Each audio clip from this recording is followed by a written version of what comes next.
Hi, welcome to another video from MS Office Guru. We hope you like the video and subscribe to our channel. Let's get started. Custom Views. Custom views are found in the View tab in the Workbook Views section.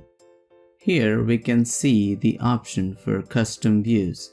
This allows you to save your current display and print settings as a custom view that you can apply quickly in future.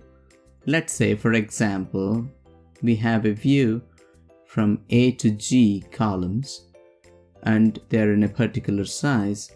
When I go into File and then onto Print, I can see that everything is on one single page.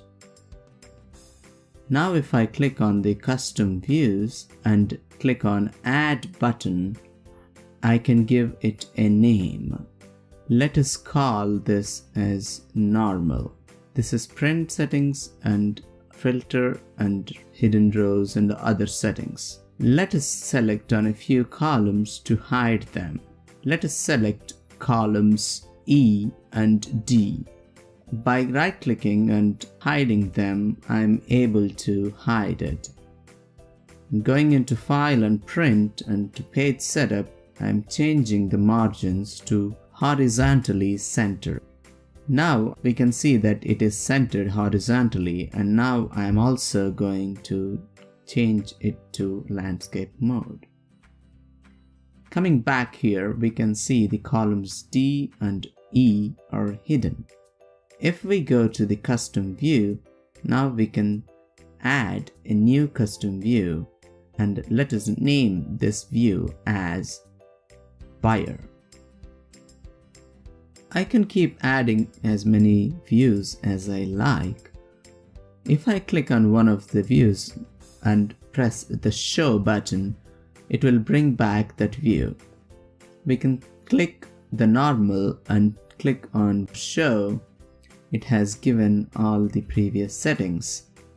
It gave us D and E columns, and going into Print Preview, it is going back.